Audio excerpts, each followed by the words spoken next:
Marcel Bétrizé nous a habitués à son humour, mais aussi à sa grande maîtrise des techniques de la physique, mécanique, optique, gravitationnelle, magnétique, de l'informatique, de l'astronomie, en réalisant des œuvres d'art complexes, inattendues, déroutantes.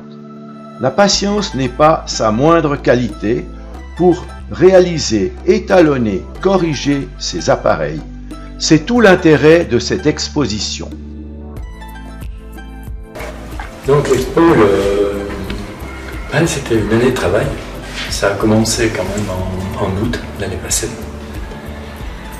Et puis déjà le texte, c'était quand même 2 mois de boulot. Après le texte, je l'ai donné à des graphistes. Et les graphistes ont fait des journaux. Donc il y a 26 graphistes, 26 journaux. Chaque journal est une pièce unique. L'exposition sentait un peu le tabac, ce qui a donné l'idée à Marcel d'utiliser un vieux distributeur de cigarettes pour offrir aux visiteurs une série de vidéos sur les diverses œuvres réalisées. On appuie sur une touche et l'on se saisit de la pomme de douche pour le son.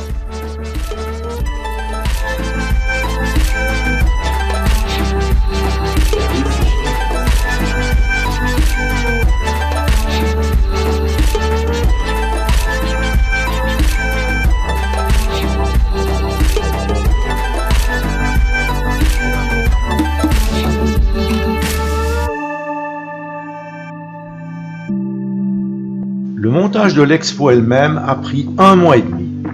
Pour les pendules de Foucault, c'est 2 semaines de boulot. Pour les pendules normales, 2 jours pour qu'elles soient réglées juste. Ici, il y avait 70 pièces à mettre à niveau contre les murs, à protéger contre les vibrations du plancher.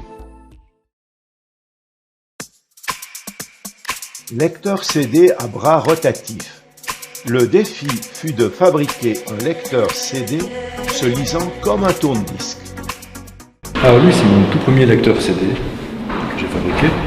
Donc, sauf que lui se lit comme un tourne-disque. Donc on prend le bras, ça c'est la tête de lecture, et puis quand on tourne, il le lit ici. Et la lecture se fait du centre au bord, et le moteur suit. Nous avons les fonctions normales, play, pause, marche avant, marche arrière. C'est surtout celui qui m'a appris à savoir comment vraiment les lecteurs CD fonctionnaient. Et c'était un peu mon école. Donc je branchais mon oscilloscope dessus.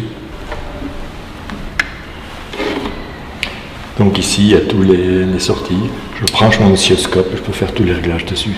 C'est avec ça que j'ai pu apprendre exactement comment il fonctionnait.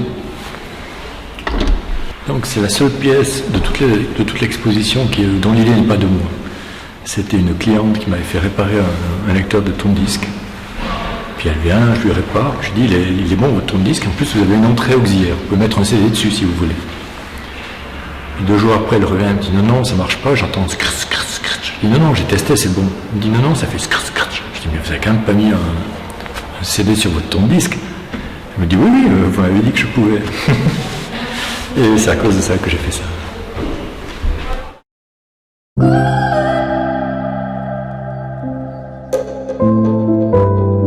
La technique de cet appareil est assez simple. Un émetteur laser est monté sur une lame de ressort oscillant. Il reste à le positionner en sorte qu'il traverse le lit bien au milieu. Alors ça c'est un indicateur de milieu de lit. C'est l'appareil qui permet de savoir qui empiète sur qui aurait dû être où. Voilà. Plus aucune discussion après ça. J'ai aucune idée comment il est né, je ne me rappelle même pas l'avoir fait.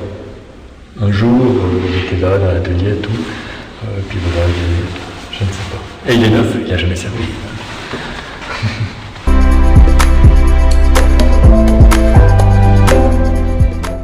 Super ambiance à la soirée, la fête ou l'apéro. L'heure de rentrée s'impose dans le restaurant Le Dancing. Comment prolonger ce temps béni? Marcel Bétrizé a trouvé l'astuce. Voilà une horloge qui résout ce problème. Regardez plutôt.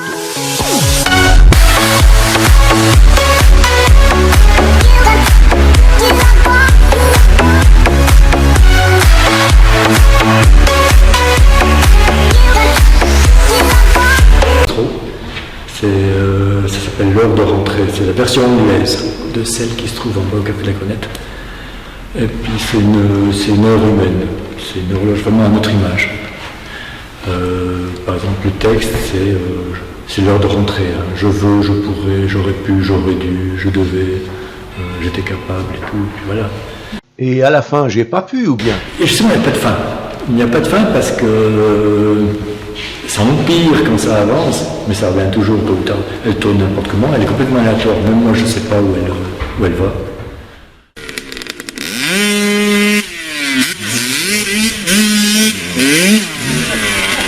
Parmi les œuvres de Marcel Bétrizé, il y en a qui sont très sérieuses, scientifiques, et tout d'un coup, comme s'il devait se défouler, une œuvre déroutante, classée dans la catégorie des inutiles. En voilà une. Alors ça, c'est la pièce de mon fils 10, une pièce consternante. Pour lui, il y a deux sortes de choses que je fais. Il y a des choses normales et des choses consternantes. Ça c'est la reine de la consternance.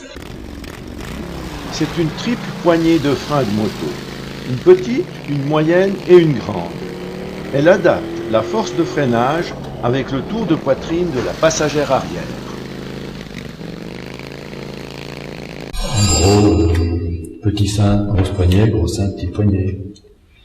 Alors évidemment, la distance de freinage n'est pas importante dans ces cas-là. Lors des visites, il y a des gens qui trouvent cela marrant, d'autres qui s'irritent. Alors une fois, je l'ai posé sur un site de vente en ligne, mais c'était juste pour rire, juste pour voir les réactions. Donc le texte était très factuel, dans les accessoires moto, triple poignée de frein pour motard pragmatique, s'adapte sur tous les guidons de 22 mm, tac, tac, tac, tac, tac, tac. Et à la fin, j'ai marqué à vendre pour cause de divorce. Voilà. Une heure après, ah non, c'était censuré. Je les appelle et tout, non, finalement ils remettent parce que ils n'avaient pas le droit de censurer. 2 heures après, recensuré. Elle a été censurée 3 ou 4 fois. Alors j'avais la boîte mail qui croulait sous les gens qui ne pouvaient plus de rire. Par contre, ceux qui me censuraient ne m'ont jamais écrit. C'était marrant. Toujours fasciné par le temps qui passe, Marcel Bétrizé a fabriqué non seulement des pendules, mais aussi des montres usinées dans de l'acier inox Damas, toutes des modèles uniques. Une fois, pour rire, il en a créé une sans son mouvement. Elle ne peut ni avancer ni retarder, donc on n'est jamais en retard lorsque l'on rentre à la maison. Voilà, donc ça c'est une montre qui est née d'une manière un peu bizarre, elle est née un peu par rage. J'avais loupé une montre en acier Damas, et puis je me suis vengé en la faisant. Donc c'est une montre en plastique avec un clou. Et pour savoir l'heure, il faut rentrer dans le bistrot, il faut clouer le ticket dessus. Et si après un moment vous voulez ressavoir l'heure, vous recommandez une bière et vous mettez le ticket dessus. Sur le ticket de bistrot, il y a toujours la date et l'heure. Je l'ai faite en 5 minutes, je l'ai posée sur mon site pour rire, dans un coin complètement perdu. 5 ans après, tout d'un coup, ma femme vient du boulot, dit « Ouais, tout le monde la connaît ta montre », parce qu'ils lui ont montré un site, et elle a dit « Non, ça c'est Marcel qui a fait ». Elle était à l'époque référencée dans 2000 sites internet, et elle était traduite en 70 langues différentes. À peu près toutes les langues possibles et imaginables entre Ankara, la Norvège et puis la Russie. Surtout des langues slaves et finnoises. Et ces gens aiment ce type de choses. J'ai jamais compris pourquoi elle a été célèbre, et j'ai jamais compris pourquoi après elle est devenue inconnue. Maintenant les gens n'en parlent plus. Tout cela a fait dire à Marcel qu'il est certainement l'auteur valaisan le plus traduit au monde. Avec le nouveau modèle, on peut même s'endormir dessus sans se blesser.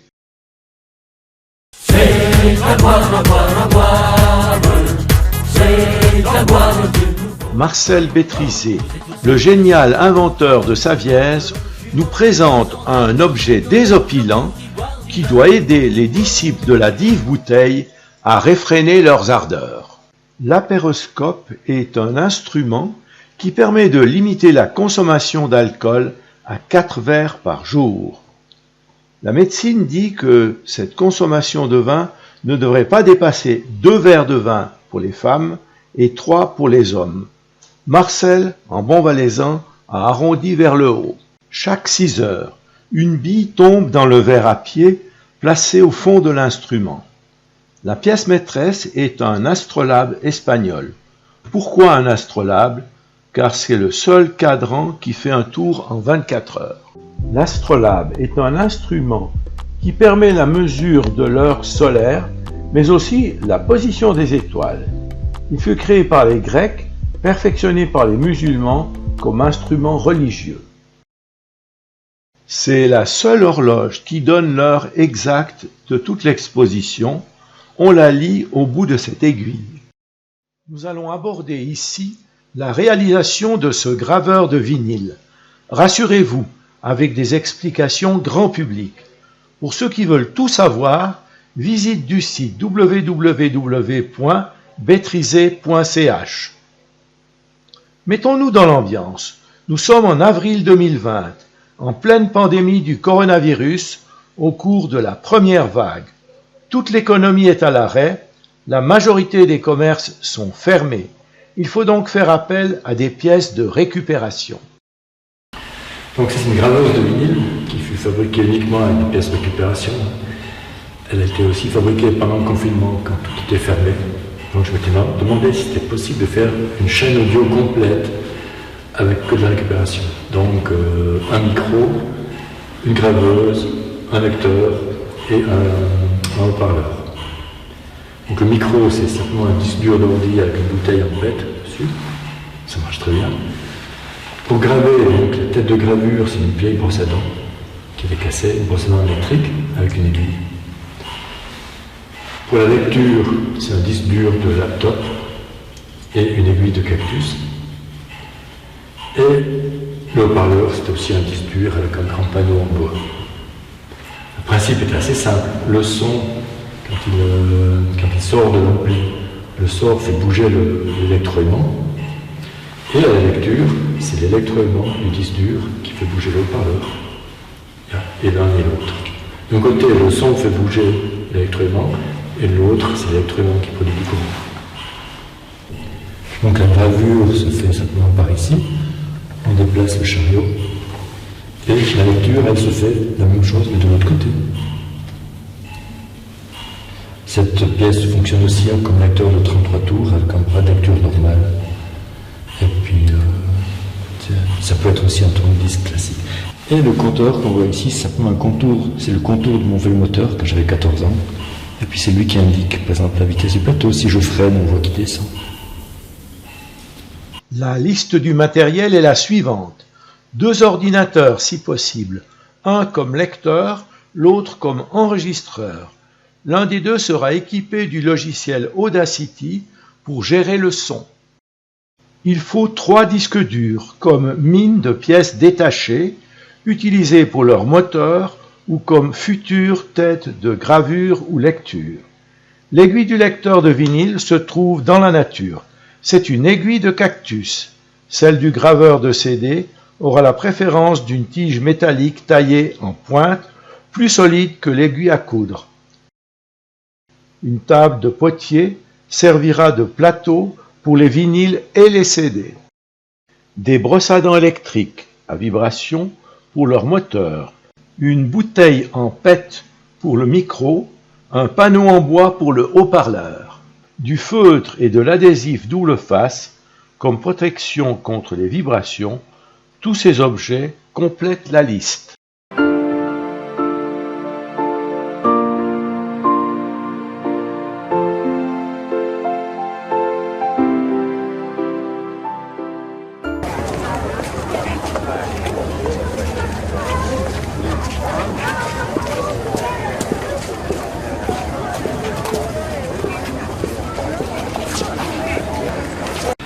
Donc ça, c'est un rectoencéphalite killer. C'est un appareil qui permet d'éviter les gueules de bois. C'est-à-dire que cet appareil vous sonnera une fois dans la soirée, vous ne savez pas quand. Mais chaque fois qu'il vous appellera, il vous aura interdit de boire la prochaine bière. Et comme il a été prouvé que c'est la dernière bière qui fait mal à la tête, c'est l'appareil qui permet de l'éviter. Alors, pour le faire fonctionner, il suffit de lancer le pendule. Et une fois dans les 5 heures, il va sonner, le téléphone va sonner. C'est alors la voix d'un enfant qui répond et dit que c'est l'heure de rentrer. Et puis ça marche bien. Oui, ça marche bien. Enfin, j'ai jamais essayé. L'appareil rappelle de nouveau 5 minutes plus tard pour dire de finir le verre, puis sonnera de plus en plus fréquemment jusqu'à ce que l'on stoppe ce pendule. Un peu de nostalgie pour mon téléphone de 1929. Le voilà ressuscité avec poésie. Ah, c'est le ricophone qui sonne. Il sonne 5 coups, si je décroche pas, c'est bon, il s'arrête. Donc ça, c'est le ricophone. Lui, il me sonne une fois dans la journée, je ne sais pas à quelle heure, personne ne sait à quelle heure. Il me sonne de manière aléatoire, il m'appelle, et si je décroche, il me dictera un poème que je ne connais pas, je ne sais pas lequel. Nuit d'été en ville. En bas, le soir se fait plus gris. Et c'est la nuit déjà. Ce chiffon tiède qui pend autour des réverbères. Mais dans la cour, léger et nu, un mur de refend, soudain plus imprécis, est soulevé vers les frémissements d'une nuit de pleine lune, qui n'a rien d'autre que la lune. Et puis là-haut, un large espace glisse et s'élargit, intact, épargné. C'était un extrait de l'un des 37 poèmes au choix. Dans ce reportage, je vous ai présenté les objets audio ainsi que quelques objets plus ou moins farfelus. Mais il existe encore 2 autres documentaires. Un premier sur les horloges de Foucault et le second sur les horloges à billes. Tout ça toujours sur YouTube. Je vous encourage à aller les voir. Bonne visite à tous.